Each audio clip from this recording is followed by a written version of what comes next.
Hello. കഴിഞ്ഞ ദിവസം നമ്മൾ നന്ദിയുള്ള മനസ്സിനെ കുറിച്ച് സംസാരിച്ചല്ലേ? അതായത് ഗ്രാറ്റിറ്റ്യൂഡ്, അത് എങ്ങനെയായിരിക്കണം എന്നൊക്കെ എൻ്റെ അനുഭവത്തിൽ നിന്ന് ഞാൻ നിങ്ങളോട് ഷെയർ ചെയ്തിരുന്നു. അപ്പോൾ ഇന്ന് അതിൻ്റെ ബാക്കി ഭാഗമായിട്ടാണ്. നമ്മളൊക്കെ നമ്മുടെ ജീവിതത്തിൽ മറ്റു പല ആൾക്കാർക്കും നമ്മൾ ഹെൽപ്പ് ചെയ്യാറുണ്ട്, സപ്പോർട്ട് ചെയ്യാറുണ്ട്. നമ്മളെ കഴിയുന്ന കാര്യങ്ങൾ, ചെറിയ കാര്യങ്ങളാണെങ്കിലും നമ്മൾ ചെയ്യാറുണ്ട് അല്ലേ? അപ്പം നമ്മൾക്ക് ഒരു സമയത്ത് സഹായത്തിൻ്റെ ആവശ്യം വരുമ്പോൾ ഈ വ്യക്തികൾ, നമ്മൾ സഹായിച്ച വ്യക്തികളാണോ നമുക്ക് സഹായമായിട്ട് വരുന്നത് എന്നുള്ളതാണ് ഇന്ന് ഞാൻ നിങ്ങളുമായിട്ട് സംസാരിക്കാൻ ആഗ്രഹിക്കുന്നത്. കഴിഞ്ഞ വീഡിയോയിൽ ഞാൻ നിങ്ങളുടെ അടുത്ത് പറഞ്ഞു ഫീസ് കെട്ടിയ കാര്യം. എൻ്റെ കുട്ടികളുടെ ഫീസ് കെട്ടാനെ കൊണ്ടുള്ള സ്കൂളിൽ പോകാതെ അവർ കഴിയാതിരുന്ന സമയത്ത് ഏതോ ഒരു വ്യക്തി വന്ന് ഫീസ് കെട്ടിയെന്ന് ഞാൻ നിങ്ങളോട് പറഞ്ഞില്ലേ? അപ്പോൾ അതിൻ്റെ പിന്നിൽ എന്തായാലും ഒരു കഥയുണ്ടാവുമല്ലോ. അതെങ്ങനെ സംഭവിച്ചു എന്നുള്ളതാണ് ഞാൻ പറയുന്നത്. അത് 2003, 4, 5, 6 നമ്മൾ ബിസിനസ് ചെയ്തുകൊണ്ടിരുന്ന സമയത്ത് നമ്മളൊരു 12 അനാഥ കുട്ടികളെ നമ്മൾ പഠിപ്പിക്കുന്നുണ്ടായിരുന്നു. അതുപോലെ എൻ്റെ ഹസ്ബൻഡ് വർക്ക് ചെയ്യുന്നിടത്ത് ഏതോ ഒരു ആവശ്യത്തിന് വരുന്ന ഒരു മനുഷ്യനായിരുന്നേ. അപ്പോൾ ആ വ്യക്തിക്ക് കാലിന് കുറച്ച് ബുദ്ധിമുട്ടുണ്ട്. എന്ന് വെച്ചാൽ കാല് അങ്ങനെ നല്ല രീതിയിൽ നടക്കാനൊന്നും പറ്റത്തില്ല. എങ്കിൽ പോലും ആ വ്യക്തി എപ്പോഴും ജോലിക്കൊക്കെ വരുന്നതായിരുന്നു. അപ്പോൾ അങ്ങനെ സംസാരിച്ച ഒരു ദിവസം ഹസ്ബൻഡ് അടുത്ത് പറഞ്ഞു, ഇതുപോലെ 2 പെൺകുട്ടികളാണ്, അവർ 8th, 9th അങ്ങനെയൊക്കെ സ്റ്റാൻഡേർഡിലൊക്കെ പഠിച്ചുകൊണ്ടിരിക്കുക. അപ്പോൾ അവരെ പഠിപ്പിക്കാൻ ഭയങ്കര ബുദ്ധിമുട്ടാണെന്ന് പറഞ്ഞു, എന്തെങ്കിലും സപ്പോർട്ട് ചെയ്യണേന്ന് പറഞ്ഞു. അങ്ങനെ എൻ്റെ ഹസ്ബൻഡ് ഒരു കുട്ടിയെ പഠിപ്പിക്കാൻ വേണ്ടി സപ്പോർട്ട് ചെയ്യുന്നുണ്ടായിരുന്നു. ഒരു 2-3 വർഷത്തോളം ഇങ്ങനെ ഈ അനാഥാലയത്തിൻ്റെയും പിന്നെ ഈ മകളുടെയും വിദ്യാഭ്യാസത്തിൻ്റെ ചിലവൊക്കെ നമ്മളായിരുന്നു വഹിച്ചുകൊണ്ടിരുന്നത്. അപ്പോൾ അന്ന് നമ്മളിത് ചെയ്യുന്ന സമയത്ത് നമുക്ക് നല്ല കുഴപ്പമില്ലാത്ത സപ്പോർട്ട് ചെയ്യാനുള്ള കഴിവുണ്ടായിരുന്നു. അപ്പോൾ ഞങ്ങളെ കൊണ്ടൊന്ന് പറ്റുന്ന രീതിയിലൊക്കെ ഞങ്ങൾ ചെയ്തു. പിന്നീട് കുറച്ച് നാൾ കഴിഞ്ഞ് ബിസിനസ്സിൻ്റെ ഒക്കെ പ്രോബ്ലമായി വന്നപ്പം നമുക്ക് സപ്പോർട്ട് ചെയ്യാനെ കൊണ്ട് ഭയങ്കര ബുദ്ധിമുട്ടായിരുന്നു. അപ്പോൾ ഈ പെൺകുട്ടിയുടെ കാര്യം ഞാൻ പറഞ്ഞില്ലേ, അപ്പോൾ അത് 9th എങ്ങാണ്ടായിരുന്നു പഠിച്ചുകൊണ്ടിരുന്നത്. അപ്പം സാറേ പ്ലീസ് 10th സ്റ്റാൻഡേർഡ് കംപ്ലീറ്റ് ചെയ്യുന്നിടം വരെയെങ്കിലും ഹെൽപ്പ് ചെയ്യണേ എന്നൊക്കെ എൻ്റെ ഹസ്ബൻഡ് അടുത്ത് പറയുമായിരുന്നു. അപ്പം ഹസ്ബൻഡ് ഇങ്ങനെ സപ്പോർട്ട് ചെയ്തുകൊണ്ടേയിരുന്നു. പിന്നെ ഇങ്ങനെ ഒത്തിരി പ്രോബ്ലംസൊക്കെ നമുക്കിങ്ങനെ വരാൻ തുടങ്ങിയപ്പോൾ ഞാൻ പിന്നെ പറഞ്ഞു, ഇനിയും നമുക്ക് ഭയങ്കര പ്രയാസമല്ലേ, അപ്പോൾ ഇനി അത് സപ്പോർട്ട് ചെയ്യുന്നത് ഒന്ന് നിർത്തിക്കൂടെ എന്ന്. അപ്പോൾ എൻ്റെ അടുത്ത് പറഞ്ഞു ഓക്കെ എന്ന് പറഞ്ഞു. പക്ഷേ അങ്ങനെയല്ല കേട്ടോ, പുള്ളി ആ 10th ക്ലാസ് പഠിക്കാനുള്ള പൈസയും കൊടുക്കുന്നുണ്ടായിരുന്നു. പക്ഷേ എനിക്കറിയില്ല, എനിക്ക് മനസ്സില്ലാത്തതുകൊണ്ടോ അല്ലെങ്കിൽ ഹെൽപ്പ് ചെയ്യുന്നത് എനിക്ക് ഇഷ്ടമില്ലാത്തത് കൊണ്ടോ ഒന്നുമല്ല ഞാനന്ന് വിലക്കിയത്.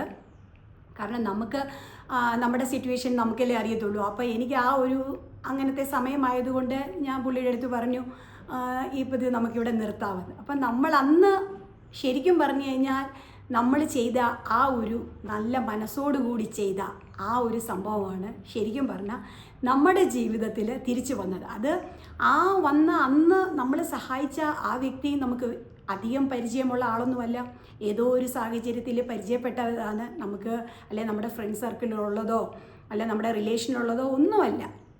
അതുപോലെ തന്നെ ഞങ്ങളുടെ കുട്ടികളുടെ കാര്യത്തിനും ഞങ്ങളറിയാത്ത ആരോ വന്ന് ഞങ്ങളെ സഹായിച്ചു.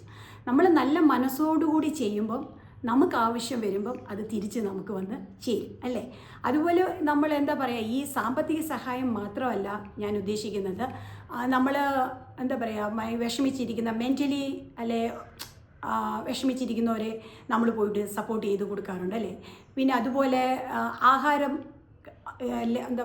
ആഹാരം ഇല്ലാത്ത ആൾക്കാരെയൊക്കെ നമ്മൾ സപ്പോർട്ട് ചെയ്യാറാണ്. അങ്ങനെ പല രീതിയിൽ. അതുപോലെ ഞങ്ങളുടെ ജീവിതത്തിൽ ഞങ്ങൾ ഈ ബിസിനസ്സൊക്കെ ചെയ്തുകൊണ്ടിരിക്കുന്ന സമയത്ത് അനേക ആൾക്കാർ ഇപ്പം നമ്മുടെ അടുത്ത് വന്ന് പറയും, ഇന്നടുത്ത് ഇങ്ങനെ ഒരു ആളുണ്ട്, അവരെ ഒന്ന് സപ്പോർട്ട് ചെയ്യാൻ പറ്റുമോ ബ്രദറെ, അല്ലെങ്കിൽ അവർക്ക് എന്തെങ്കിലും ചെയ്യാൻ പറ്റുമോ? അങ്ങനെ കുറേ പേരെ നമുക്ക് നമ്മുടെ ലൈഫിൽ നമുക്ക് സപ്പോർട്ട് ചെയ്യാൻ പറ്റിയിട്ടുണ്ട് കേട്ടോ. അപ്പോൾ അവരൊക്കെ ആ സമയത്ത് നമ്മൾ കൊടുക്കുമ്പം അവരുടേതായ രീതിയിൽ നമുക്ക് വേണ്ടി പ്രാർത്ഥിക്കും. അതൊക്കെ നമ്മുടെ ജീവിതത്തിൽ പിന്നീട് ഭയങ്കര അനുഗ്രഹമാണ്. അല്ലെങ്കിൽ നമ്മൾ ഈ ഒരു സഹായം ചെയ്യുമ്പം ഇത് തിരിച്ച് ലഭിക്കുമെന്നോ അല്ലെങ്കിൽ നമ്മൾ ഇതുപോലൊരു കഷ്ടത്തിലായി പോകുമെന്നോ ഒന്നും കരുതിയല്ലല്ലോ നമ്മൾ ചെയ്യുന്നത്. നമ്മളോടൊരു വ്യക്തി വന്ന് സഹായം ചോദിക്കുമ്പം അല്ലെ വേറൊരു വ്യക്തി അവർക്ക് വേണ്ടി വന്ന് നമ്മളോട് സംസാരിക്കുമ്പം നമുക്ക് കഴിവിന് ഉള്ളത്, നമ്മുടെ കയ്യിലുള്ളത് നമ്മൾ കൊടുക്കുവാൻ നമ്മൾ ആഗ്രഹിക്കും. നല്ല മനസ്സുള്ളവർ എപ്പോഴും കൊടുക്കാൻ ശ്രമിക്കും. അപ്പോൾ അങ്ങനെയാണ് ഞങ്ങളും ചെയ്തിട്ടുള്ളൂ. അല്ലാതെ ഇത് വലിയ സംഭവമായിട്ടൊന്നും പറയുമല്ല, ജീവിതത്തിൽ നടന്ന ഓരോ അനുഭവങ്ങൾ നിങ്ങളുമായിട്ട് ഷെയർ ചെയ്യുവാണേ. അപ്പോൾ അങ്ങനെ ഇരിക്കെ ഈ ആഹാരമൊക്കെ കൊടുക്കുന്ന കാര്യം പറയുമ്പം ഒരു കഥ പറയാം. അത് എങ്ങനെയാണെന്ന് വെച്ചാൽ ഞങ്ങളുടെ ബിസിനസ്സൊക്കെ കുറേ നാൾ നടത്തി. അത് പിന്നെ നമുക്ക് നിർത്തേണ്ട സാഹചര്യം വന്നു. അപ്പം നമ്മളത് സ്റ്റോപ്പ് ചെയ്ത് കഴിഞ്ഞിട്ട് പിന്നെ റീസ്റ്റാർട്ട് ചെയ്യാൻ വേണ്ടിയിട്ടുള്ള പ്രോസസ്സിലായിരുന്നു. അപ്പോൾ ഈ ആദ്യം നമ്മൾ ബിസിനസ് ചെയ്ത സമയത്ത് നമുക്ക് കുറച്ച് അധികം സാമ്പത്തിക ബുദ്ധിമുട്ടുണ്ടായപ്പം ഞങ്ങൾക്ക് ഉണ്ടായിരുന്ന കാറ് ഞങ്ങൾ കൊണ്ട് പണയം വെച്ചിട്ടാണ് ഞങ്ങളുടെ സ്റ്റാഫിനൊക്കെ ഞങ്ങൾ സാലറി കൊടുത്തത്.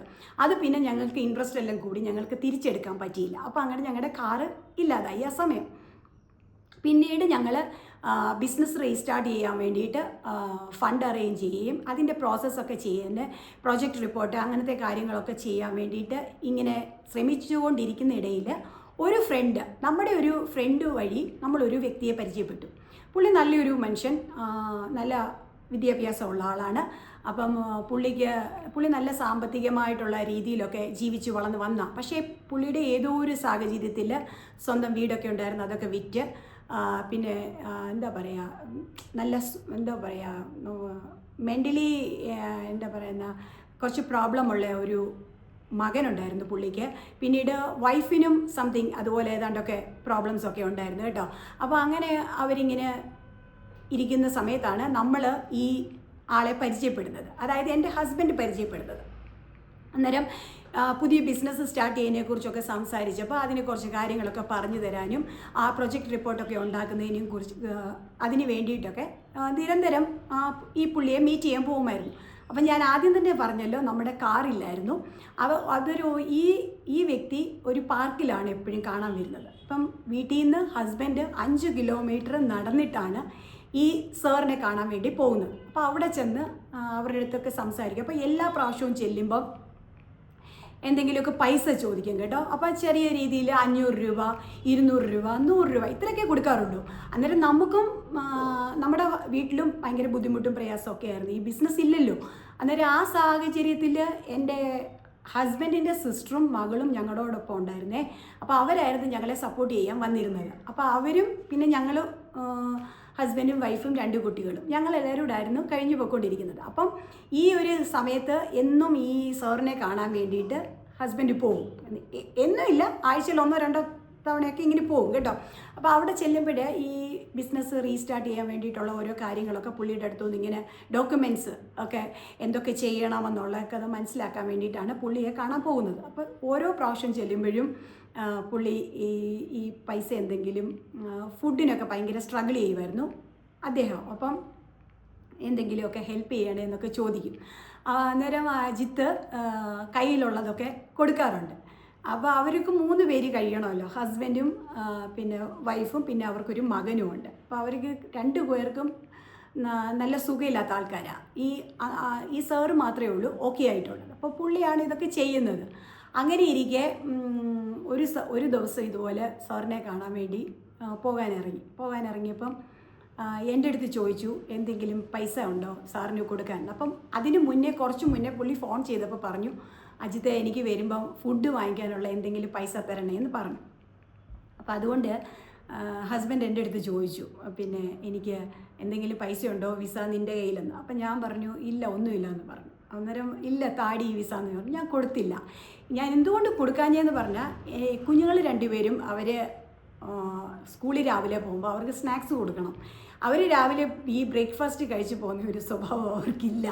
അപ്പോൾ അവർക്ക് ഈ ലഞ്ച് ഞാൻ കൊടുത്തു വിടും. അന്നേരം ഈ രാവിലെ ഇറങ്ങുമ്പോൾ സ്കൂൾ ബസ് വരുന്ന സമയത്താണ് ഞാൻ ഈ സ്നാക്സ് മേടിച്ച് ഇവർക്ക് കൊടുക്കാറുള്ളത്. അപ്പോൾ അതിന് വേണ്ടി വെച്ചിരിക്കുന്ന കുറച്ച് പൈസയാണ്. അപ്പോൾ അത് കാരണം ഞാൻ പറഞ്ഞില്ലെന്ന്. പിന്നെ എൻ്റെ അടുത്ത് ചോദിച്ചു, ഞാൻ പറഞ്ഞില്ലെന്ന്. അപ്പം എനിക്ക് കൊടുക്കാൻ മനസ്സില്ലാഞ്ഞിട്ടൊന്നുമല്ല, എനിക്ക് കുഞ്ഞുങ്ങൾക്ക് കൊടുക്കണമല്ലോ എന്നുള്ള ഈ ഒരു ചിന്തയിൽ സത്യം പറഞ്ഞാൽ ഞാൻ കൊടുത്തില്ല. അന്നേരം ഈ തണുപ്പൊക്കെ ഉള്ള ഒരു സമയമായിരുന്നു കേട്ടോ, ക്ലൈമറ്റ് ആയിരുന്നു, നവംബർ ഡിസംബർ അതുപോലെ ഏതോ സമയമായിരുന്നു. അപ്പോൾ അജിത്ത് പോകാൻ വേണ്ടിയിട്ട് ജാക്കറ്റ് എടുത്തിട്ടു. എന്നിട്ട് പുള്ളി അങ്ങ് നടന്നങ്ങ് പോയി. ശരിക്കും പറഞ്ഞാൽ എനിക്കൊരു വിഷമമുണ്ടായി, കൊടുക്കാൻ പറ്റിയില്ലല്ലോ, അവർ ഫുഡൊന്നും കഴിക്കാതിരിക്കുന്ന സാഹചര്യമൊക്കെയാണ്. അപ്പം എനിക്ക് മനസ്സ് ഭയങ്കരമായിട്ട് വിഷമിച്ചു. പക്ഷേ എന്ത് ചെയ്യാനാ എന്ന് വിചാരിച്ച് അജിത്ത് പോയി തിരിച്ചു വന്നപ്പം ഭയങ്കര സന്തോഷമായിട്ട് എന്നോട് പറഞ്ഞു, നീ പൈസ തന്നില്ലേലും പുള്ളിക്ക് ഇന്നത്തേന് കഴിക്കാനുള്ള പൈസ ഞാൻ കൊടുത്തു. ചേച്ചി എവിടെ നിന്ന് കിട്ടി? അപ്പോൾ എൻ്റെ അടുത്ത് പറഞ്ഞു, ഇങ്ങനെ നടന്നു പൊക്കോണ്ടിരിക്കുമ്പം ഭയങ്കരമായിട്ട് ചിന്തിച്ചെന്ന് പറഞ്ഞു. എനിക്ക് ഇന്ന് പുള്ളിക്ക് പൈസ കൊടുക്കാനൊന്നുമില്ലല്ലോ, ദൈവമേ ഞാൻ എന്തോ ചെയ്യും എന്നൊക്കെ പറഞ്ഞിട്ട് പുള്ളി ജാക്കറ്റിനകത്തോട്ട് കൈയിട്ടു കേട്ടോ, മീൻസ് പോക്കറ്റിലോട്ട് കൈയിട്ടു. അന്നേരം നോക്കുമ്പോൾ അതിനകത്തൊരു 50 രൂപ എന്നോ കാലത്ത് അതിനകത്ത് ഇട്ടിരുന്നതാ. അപ്പോൾ അതെടുത്ത് കണ്ടു കഴിഞ്ഞപ്പോൾ പുള്ളിക്ക് ഭയങ്കര സന്തോഷം. പിന്നെ പുള്ളി അവിടെ ചെന്ന് പുള്ളിയോട് കണ്ട് മീറ്റിംഗ് എല്ലാം കഴിഞ്ഞപ്പം ഈ 50 രൂപ പുള്ളിയുടെ കൊടുത്തു. എന്നിട്ട് അജിത്തിൻ്റെ മുന്നേ വെച്ച് തന്നെയാണ് ഈ പുള്ളി പോയിട്ട് അവിടെ പോയിട്ട് ഈ റുമാലി റൊട്ടി കിട്ടും, എത്രയോ കിട്ടും. ഈ 50 റുപ്പീസിന് റുമാലി റൊട്ടി മേടിച്ചു. അതിൻ്റെ കൂടെ ഒരു ഗ്രേവി കൊടുക്കും, ഫ്രീ ആയിട്ട് കൊടുക്കുന്ന ഗ്രേവിയാണ്. അതിൻ്റെ പീസസ് ഒന്നുമില്ല കേട്ടോ, ചുമ്മാ ഇങ്ങനെ ഗ്രേവി മാത്രം, കുറച്ച് ഗ്രേവിയും കൂടെ കൊടുത്തു. അങ്ങനെ ഭയങ്കര സന്തോഷത്തോടെ ആ സാറ് തിരിച്ച് വീട്ടിലേക്ക് പോയി. ഇന്ന് ആ സാറ് ഈ ലോകത്തില്ല.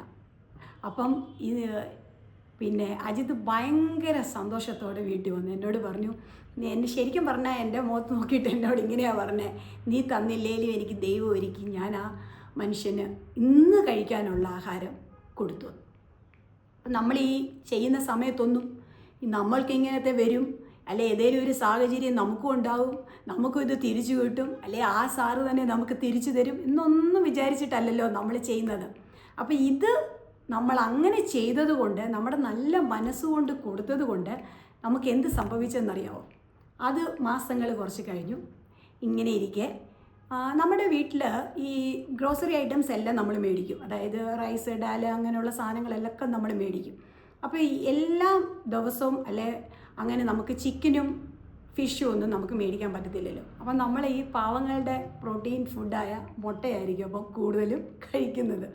അങ്ങനെ കുറേ ദിവസം കണ്ടിന്യൂ ആയിട്ട് ഇങ്ങനെ എനിക്ക് തോന്നുന്നു ഒരു 2-3 വീക്സ് മിക്കവാറും നമ്മൾ ഈ ഡെയിലി ചിക്കനും നോൺ വെജ് കഴിക്കുന്ന ആൾക്കാരല്ലേ. അപ്പോൾ അത് നമുക്ക് കഴിക്കാതിരിക്കുമ്പം ഒരു വല്ലാത്ത ബുദ്ധിമുട്ടൊക്കെ തോന്നും. ആ സമയത്ത് ഇങ്ങനെ കുറേ എനിക്ക് തോന്നുന്നു 2 വീക്സോ 3 വീക്സോ വല്ല ആയിട്ടുണ്ടാവും നമ്മളിങ്ങനെ ചിക്കനൊന്നും കഴിക്കാതെ ഇങ്ങനെ ഇരിക്കുന്ന സമയത്ത് ഒരു ദിവസം ഇത് ഞങ്ങളിങ്ങനെ ഇരിക്കുക. ആ സമയത്ത് ഒരു കോളിംഗ് ബെല്ല്. അപ്പം നമ്മളിങ്ങനെ ഡോറ് തുറന്ന് നോക്കിയപ്പം ഒരു അങ്കിള് 2 ചിക്കനുമായിട്ട് നമ്മുടെ ഡോറിൻ്റെ അടുത്ത് വന്നിരിക്കുക. നമ്മളിങ്ങനെ നോക്കി, എനിക്ക് സത്യം പറഞ്ഞാൽ ഒന്നും മനസ്സിലാകുന്നില്ല കേട്ടോ. അപ്പം അങ്കിളിങ്ങനെ തന്നു, എന്നിട്ട് പറഞ്ഞു ഞാൻ ചിക്കൻ മേടിക്കാൻ കടയിൽ പോയതാണ്. അപ്പോൾ അവിടെ ഇങ്ങനെ പോയി നിൽക്കുമ്പം അജിത്തിൻ്റെ ചിക്കൻ മേടിച്ചു കൊടുക്കുക, അജിത്തിന് ചിക്കൻ മേടിച്ചു കൊടുക്കുക എന്നിങ്ങനെ മനസ്സ് പറയുക. പുള്ളി ആദ്യമൊന്നും മടിച്ചു, ഇത് എനിക്ക് തോന്നുവാണോ, നീ ഇങ്ങനെ ചെയ്താൽ അവിടെ കൊണ്ട് ചെല്ലുമ്പോൾ അവരെന്ത് വിചാരിക്കും. പക്ഷേ എന്തോ ആയാലും പുള്ളി 2 ചിക്കനും മേടിച്ച് നമ്മുടെ വീട്ടിൽ വന്നു. അപ്പോൾ കൊണ്ട് തന്നിട്ട് നമ്മുടെ അടുത്ത് കാര്യം പറഞ്ഞു, ഇങ്ങനെ ഒരു ചിന്ത വന്നത് കൊണ്ടാണ് ഞാൻ കൊണ്ട് തരുന്നതെന്ന് പറഞ്ഞു. ഒന്നും നിന്നേ ഇല്ല കേട്ടോ, തന്നിട്ട് തിരിച്ച് പുള്ളി അങ്ങ് പോയി. അപ്പോൾ അത് കഴിഞ്ഞപ്പോൾ അജിത്തിൻ്റെ അടുത്ത് പറഞ്ഞു, കുറച്ച് മുന്നേ ഞാനിങ്ങനെ പ്രാർത്ഥിക്കുമായിരുന്നു, കുറേ ദിവസമായി ചിക്കൻ കഴിക്കാൻ അല്ലെങ്കിൽ നോൺ വെജ് ഒന്നും കിട്ടുന്നില്ലല്ലോ എന്ന് പ്രാർത്ഥിച്ച് ഇങ്ങനെ ഇരിക്കുമ്പോഴാണ് മണിക്കൂർ കഴിഞ്ഞപ്പം ചിക്കൻ കിട്ടി. അപ്പോൾ ഇതിൽ നിന്ന് നമ്മൾ മനസ്സിലാക്കേണ്ടത് എന്താ, നമ്മൾ വളരെ സ്നേഹത്തോടെ ഒരു മനുഷ്യർക്ക് അല്ലെ ഒരു വ്യക്തിക്ക് ആ സമയത്ത് നമ്മൾ അവർക്ക് എന്താ വേണ്ടിയെന്നുള്ളത് ചെയ്യുമ്പോൾ നമുക്കൊരുക്കും. നമ്മൾ ചെയ്യുമ്പോൾ ഭയങ്കര സന്തോഷത്തോടെ സ്നേഹത്തോടെ ഒരു റിഗ്രറ്റ് ഇല്ലാതെ വേണം നമ്മൾ ചെയ്യാൻ. അപ്പോൾ അന്നേരം അത് നമുക്ക് സാഹചര്യം അങ്ങനത്തെ ആണെങ്കിൽ ആ സമയത്ത് ദൈവം നമുക്ക് ഒരുക്കും, അല്ലേ? ശരിയല്ലേ ഞാൻ പറഞ്ഞത്? ഇതൊക്കെ എൻ്റെ ജീവിതത്തിൽ ഞാൻ അനുഭവിച്ച, അല്ലെ ഞാൻ ഈ 21-22 വർഷമായിട്ട് ജീവിതത്തിൽ ഇങ്ങനെ നടന്നുകൊണ്ടിരിക്കുന്ന കാര്യങ്ങളാണ് ഞാൻ നിങ്ങളോട് പറയുന്നത് കേട്ടോ. അത് അന്നേരം മറ്റുള്ളവർക്ക് എന്നെ പോലെ വിഷമത്തിലോ പ്രയാസത്തിലോ ഒക്കെ കഴിയുന്നവർക്കൊക്കെ ഭയങ്കര ഒരു ആശ്വാസമായിക്കോട്ടാണ് അതിന് വേണ്ടിയിട്ടാണ് ഞാൻ ഇതൊക്കെ ഷെയർ ചെയ്യുന്നത്. അടുത്തതെന്ന് പറഞ്ഞാൽ നമ്മൾ പല ആൾക്കാരെയും നമ്മൾ ഈ കാറിലൊക്കെ ഡ്രോപ്പ് ചെയ്യാറുണ്ട്, ഹോസ്പിറ്റലിൽ കൊണ്ടുപോകും. ഹോസ്പിറ്റലൊക്കെ കൊണ്ടുപോകുമെന്ന് പറഞ്ഞു കഴിഞ്ഞാൽ ചിലപ്പം നമ്മുടെ ഫ്രണ്ടൊക്കെ പറയാറുണ്ട്, ഞാൻ ജോലിയിലാണ്, എൻ്റെ അമ്മയൊന്ന് ഹോസ്പിറ്റലിൽ കൊണ്ടുപോകാൻ പറ്റുമോ എന്നൊക്കെ ചോദിക്കുമ്പോൾ നമ്മൾ ചെയ്തിട്ടുണ്ട്. നമ്മൾ പക്ഷേ ഹോസ്പിറ്റലിൽ പോയാൽ കഥ അറിയാമല്ലോ, രാവിലെ പോയാൽ നമ്മൾ തിരിച്ചെപ്പോഴാണ് വരാൻ പറ്റുന്നത്. പക്ഷേ നമ്മൾ അത്രയും നേരം അവിടെ നിന്ന് അവർക്ക് വേണ്ടി കാര്യങ്ങളൊക്കെ ചെയ്ത് പൈസയൊന്നും നമ്മൾ മുടക്കണ്ട, പക്ഷേങ്കിൽ നമ്മൾ അവരെ കൊണ്ടുപോയി തിരിച്ചവരെ ഭവനത്തിൽ കൊണ്ടുപോകുന്ന എത്രയോ സാഹചര്യങ്ങൾ ഞങ്ങളുടെ ജീവിതത്തിൽ ഞങ്ങൾ ചെയ്തിട്ടുണ്ട്. ഈ മുമ്പേ പറഞ്ഞ പോലെ തന്നെ നമ്മളിതൊന്നും തിരിച്ച് നമുക്കിങ്ങനെ പറ്റുമല്ലോ, അല്ലെങ്കിൽ നമുക്കിങ്ങനത്തെ ഒരു സാഹചര്യം വരുമ്പോൾ നമുക്ക് ആരെങ്കിലും ഹെൽപ്പ് ചെയ്യുമല്ലോ ഒന്നും വിചാരിച്ചിട്ടല്ല നമ്മളിത് ചെയ്യുന്നത്. അതേപോലെ തന്നെ അജിത്തിന് ഹാർട്ട് അറ്റാക്ക് വന്നപ്പം സഹായിക്കാൻ വന്നതാണ്. അതിനെക്കുറിച്ചാണ് ഞാൻ പറയാൻ വരുന്നത്. ഫസ്റ്റ് ഹാർട്ട് അറ്റാക്ക് വന്നത് 2016. ആ സമയത്ത് സിസ്റ്റർ ഉണ്ടായിരുന്നു. ഓടി വന്ന് പുള്ളിക്കാരി പെട്ടെന്ന് വന്ന് നോക്കി. BP ഒക്കെ ഹൈ ആയിരുന്നു, പിന്നെ ഹാർട്ട് ബീറ്റ് കൂടുതലായിരുന്നു. ഓടി വന്ന് എല്ലാം നോക്കിക്കഴിഞ്ഞു. പെട്ടെന്ന് തന്നെ പുള്ളിക്കാരി വർക്ക് ചെയ്യുന്ന ഹോസ്പിറ്റലിൽ തന്നെ എമർജൻസി വിളിച്ചു പറഞ്ഞു, ആൾ ഇതുപോലെ ഹാർട്ട് വരുന്നുണ്ട്, ഇതുപോലെ ഹാർട്ട് പ്രോബ്ലം ആണെന്ന് തോന്നുന്നു, ഇതുപോലെ ഭയങ്കര ഹാർട്ട് ബീറ്റൊക്കെ കൂടുതൽ കാണിക്കുന്നു എന്ന് പറഞ്ഞിട്ട് കാഷ്വാലിറ്റിയിൽ എല്ലാം ഡോക്ടേഴ്സ് റെഡി ആയിരുന്നു. താഴെ വന്ന് നിൽക്കണം എന്ന് പറഞ്ഞിട്ട് ഉടനെ തന്നെ നമ്മൾ പെട്ടെന്ന് ഹോസ്പിറ്റലിൽ ഓടിച്ചെല്ലാനെ കൊണ്ട് നമുക്ക് പറ്റി. അപ്പോൾ ആ സമയത്ത് നമ്മുടെ സിസ്റ്ററാണ് ചെയ്തത്. ഇപ്പോൾ സിസ്റ്റർ ചെയ്തതെന്ന് പറയുമ്പോൾ അത് നമ്മുടെ സ്വന്തം അജിത്തിൻ്റെ സിസ്റ്ററാണ്. അപ്പം പുള്ളിക്കാരി എത്ര ദൂരെ ആണെങ്കിലും ഓടി വന്ന് ചെയ്യും. അത് എന്താ പറയുക, സ്വാഭാവികമായിട്ടുള്ളൊരു കാര്യം തന്നെ. പക്ഷെങ്കിൽ 2019 പിന്നെയും ഹാർട്ട് അറ്റാക്ക് വന്നു. അപ്പോൾ ഈ 19 ഹാർട്ട് അറ്റാക്ക് വരുന്നതിന് മുന്നേ ഞങ്ങൾ 2017 ഒരു വീട്ടിലോട്ട് ഷിഫ്റ്റായി താമസിച്ചുകൊണ്ടിരിക്കുമ്പോൾ അവിടെ നമ്മുടെ താഴത്തെ ഫ്ലോറിൽ ഒരു മലയാളി ഒരു പയ്യനും വൈഫും ഒരു മകനും കൂടെ താമസിക്കാൻ വന്നു. പിന്നെ നമ്മൾ അവരുമായിട്ട് കൂട്ടായി നമ്മൾ ഒരുമിച്ച് ബിസിനസ്സൊക്കെ ചെയ്യാൻ തുടങ്ങി. അങ്ങനെ പൊയ്ക്കൊണ്ടിരിക്കുന്ന സമയത്താണ് 2019 പിന്നെയും ഹാർട്ട് അറ്റാക്കിൻ്റെ സിംറ്റംസ് ഒക്കെ വന്നു. പെട്ടെന്ന് കൊണ്ടുവന്ന് കാണിച്ചു. അപ്പോൾ ഈ ഹോസ്പിറ്റലിൽ പോകാനെല്ലാം ഈ ബ്രദറായിരുന്നു ഞങ്ങളെ സഹായിച്ചത്. പല സ്ഥലങ്ങളിൽ പല ഹോസ്പിറ്റലിൽ ആഞ്ചിയോ എടുക്കാൻ പോയി. പിന്നെ അതിന് ശേഷം പിന്നെ വേറെ ഹോസ്പിറ്റലിൽ പോയി സർജറിക്ക് വേണ്ടിയുള്ള കാര്യങ്ങളെല്ലാം ചെയ്യാൻ വേണ്ടി പോയി. പിന്നെ സർജറി ഡേറ്റിൽ എന്നെയും അജിത്തിനെയും കൊണ്ടുവന്ന് അവിടെ കൊണ്ടുവന്ന് ഡ്രോപ്പ് ചെയ്തു. എന്നിട്ട് പിന്നെ തിരിച്ച് പുള്ളി വന്നു. പിന്നെ അത് കഴിഞ്ഞതിന് ശേഷം കാർ എടുക്കാൻ വേണ്ടി തിരിച്ച് പുള്ളി അവിടെ വന്നിട്ട് ഞങ്ങളെ എന്താ പറയുന്നത് ഹോസ്പിറ്റലിൽ നിന്ന് തിരിച്ച് വീട്ടിൽ കൊണ്ടുവന്നു. പിന്നീടുള്ള ചെക്കപ്പിനും കൊണ്ടുവന്നു. അതൊക്കെ ഒത്തിരി എന്താ പറയുക, നമുക്കതൊന്ന് എത്ര നന്ദി പറഞ്ഞാലും മതിയാവാത്ത സാഹചര്യമാണ്. അത് എവിടുന്നോ വന്ന ഒരു വ്യക്തി, അത്രയും നാൾ ഞങ്ങൾക്ക് ഒരു പരിചയമില്ലാത്ത വ്യക്തി, സത്യം പറഞ്ഞു കഴിഞ്ഞാൽ സർജറിയും കഴിഞ്ഞു 6 മാസം കഴിഞ്ഞ് പുള്ളി UK പോയി. ഇപ്പോൾ UK സെറ്റില്ല, അവർ ഫാമിലിയായിട്ട് UK അല്ല. അപ്പം ദൈവം നമുക്ക് ഒരുക്കുന്ന ഓരോ അവസരങ്ങളെക്കുറിച്ചാണ് ഞാൻ നിങ്ങളുമായിട്ട് ഷെയർ ചെയ്യുന്നത്. നമ്മൾ വളരെ സന്തോഷത്തോടു കൂടി മറ്റുള്ളവരെ ഹെൽപ്പ് ചെയ്യുമ്പം അത് നമുക്ക് എങ്ങനെയെങ്കിലും നമ്മൾക്ക് അത് തിരിച്ചു വരും എന്ന് പറഞ്ഞാൽ നമുക്ക് അതുപോലത്തെ സാഹചര്യം വരുമ്പം ഇപ്പം ഈ പറഞ്ഞ പോലെ ഹോസ്പിറ്റൽ കേസോ ഫുഡ് കേസോ അല്ലെങ്കിൽ നമുക്ക് എന്താ പറയുക വീട്ടിൽ താമസിക്കാനുള്ള അങ്ങനെയൊന്നും മാത്രമല്ല ഞാൻ ഉദ്ദേശിക്കുന്നത്. പല രീതിയുണ്ടല്ലോ. ചിലർക്ക് ഭയങ്കര ടെൻഷൻ കയറി കഴിഞ്ഞാൽ അവർക്ക് എന്ത് ചെയ്യണമെന്ന് അറിയത്തില്ല. അപ്പോൾ കടബാധ്യതകളൊക്കെ വരുമ്പം അവർക്ക് എന്ത് ചെയ്യണമെന്ന് അറിയത്തില്ല. അല്ലെങ്കിൽ അവരുടെ കുട്ടികളുടെ പ്രോബ്ലംസൊക്കെ വരുമ്പം അവർക്ക് എന്ത് ചെയ്യണമെന്ന് അറിയത്തില്ല. അപ്പോൾ ആ സമയങ്ങളിലൊക്കെ നമ്മൾ അവരെ പോയി ഒന്ന് സമാധാനിപ്പിക്കുന്നത് തന്നെ വളരെ എന്താ പറയുക സന്തോഷമായിരിക്കും. അവർക്ക് മുന്നോട്ട് ജീവിക്കാനുള്ള ഒരു ഹോപ്പ് നമ്മളെയും കൊണ്ട് കൊടുക്കുവാൻ പറ്റുന്നത് തന്നെ എന്താ പറയുന്ന ഒരു സപ്പോർട്ട് ചെയ്യുന്ന ഒരു ഇത് തന്നെയാണ്. അല്ലാതെ സാമ്പത്തികം മാത്രമല്ല ഞാൻ ഉദ്ദേശിക്കുന്നത്. നമ്മളെയും കൊണ്ട് ഈ ലോകത്ത് നമ്മൾ ജീവിക്കുമ്പം നമ്മൾക്ക് എന്തൊക്കെ മറ്റുള്ളവർക്ക് ചെയ്യാൻ പറ്റുന്നു അത് നമ്മൾ ചെയ്യുക. ഈ ചെയ്യുന്ന വ്യക്തികളൊന്നും ഒരിക്കലും നമ്മൾക്ക് സപ്പോർട്ട് പറയുന്നില്ല ഞാൻ. നമ്മൾക്ക് ചിലപ്പം നമ്മൾ ചെയ്യുന്ന ആൾക്കാർ നമ്മൾക്ക് ചെയ്യും, ഇല്ലെന്നല്ല. പക്ഷേങ്കിൽ ചില സാഹചര്യങ്ങളിൽ നമുക്കറിയാൻ വയ്യാത്ത വ്യക്തികളൊക്കെ ആയിരിക്കും നമുക്ക് വന്ന് സപ്പോർട്ട് ചെയ്യുന്നത്. നമ്മുടെ സ്വന്തക്കാരൊക്കെ നമ്മളെ സപ്പോർട്ട് ചെയ്യും. തീർച്ചയായിട്ടും അവരവരുടേതായ ഉത്തരവാദിത്തങ്ങളൊക്കെ നമുക്ക് ചെയ്യും, അത് കറക്റ്റ് തന്നെ. പക്ഷേങ്കിൽ നമ്മൾക്കറിയാത്ത ആൾക്കാർ നമ്മളെ വന്ന് ഓരോ സാഹചര്യത്തിൽ നമ്മൾ സപ്പോർട്ട് ചെയ്യുമ്പം അത് നമ്മൾക്ക് എത്ര ചിന്തിച്ചാൽ നമുക്കതിൻ്റെ നമ്മളെ ഒരു നിമിഷം ഇങ്ങനെ നിന്നു പോകും, ഇതെങ്ങനെ സംഭവിച്ചു എന്നുള്ളതല്ലേ. അന്നേരം നമ്മുടെ ലൈഫിൽ നമ്മൾ എന്താണെന്ന് പറഞ്ഞാൽ ആരൊരു സഹായം വന്ന് ചോദിച്ചാലും ചുമ്മാ ആരും വന്ന് ചോദിക്കത്തില്ലല്ലോ. അവരുടേതായ ഒരു സാഹചര്യം കൊണ്ടായിരിക്കും ഹെൽപ്പ് നമ്മളോട് ചോദിക്കുന്നത്. നമുക്ക് പറ്റുന്ന രീതിയിൽ നമ്മൾ ലക്ഷങ്ങൾ കൊടുക്കേണ്ട കാര്യങ്ങളോ ഒന്നുമില്ല. നമ്മൾക്കൊരു 10 രൂപ ആണെങ്കിലും കൊടുക്കാൻ പറ്റിയെങ്കിൽ നമ്മുടെ കൈകൊണ്ട് കൊടുക്കാൻ പറ്റിയെങ്കിൽ നമ്മൾ കൊടുക്കുക. ചിലപ്പോൾ നമുക്കായിരിക്കത്തില്ല, നമ്മുടെ തലമുറയ്ക്ക് എന്തെങ്കിലും ആവശ്യം വന്നാലും അത് അപ്പം വേറെ കരങ്ങളെ ദൈവം അവിടെ ഒരുക്കും. നമ്മുടെ എന്നാ പറയുന്നത്, നമ്മൾ കുഴിയിലോട്ട് അല്ലെ മുങ്ങിപ്പോകാൻ പോകുമ്പം ഈ ഒരു കൈ വന്ന് നമ്മളെ പിടിക്കുമെന്ന് പറയുന്നില്ലേ. ഈ പറഞ്ഞ സിറ്റുവേഷൻ എന്നൊക്കെ പറഞ്ഞു കഴിഞ്ഞാൽ നമുക്കൊരു ഹോസ്പിറ്റൽ കേസ് എന്നൊക്കെ പറഞ്ഞാൽ അതും എമർജൻസി എന്നൊക്കെ പറഞ്ഞാൽ വളരെ അത്യാവശ്യമുള്ളൊരു കാര്യമാണ്. നമ്മൾ ചിലപ്പം നമ്മുടെ വീട്ടിൽ നമുക്ക് വണ്ടിയൊക്കെ ഓടിക്കാൻ അറിയാമെങ്കിൽ പോലും നമ്മൾ പാനിക്കായിട്ട് പോകും. നമ്മുടെ വീട്ടിൽ ആർക്കെങ്കിലും ഒരു അസ്വസ്ഥതകൾ വരും എന്ന് പറഞ്ഞാൽ എന്ത് ചെയ്യണം, എങ്ങനെയാണ് നമ്മൾക്ക് കൈയും കാലുമൊക്കെ വിറയ്ക്കാൻ തുടങ്ങത്തില്ലേ. അപ്പം നമുക്കൊരു ആൾ കൂടെ ഉണ്ടെന്ന് പെട്ടെന്ന് ഒരാൾ വന്ന് നമ്മളെ സപ്പോർട്ട് ചെയ്യുക എന്ന് പറയുമ്പോൾ നമുക്കതൊരു ഭയങ്കര എന്നാ പറയണേ, ശരിയല്ലേ. ആ സമയത്ത് നമുക്കത് ആവശ്യമാണ്.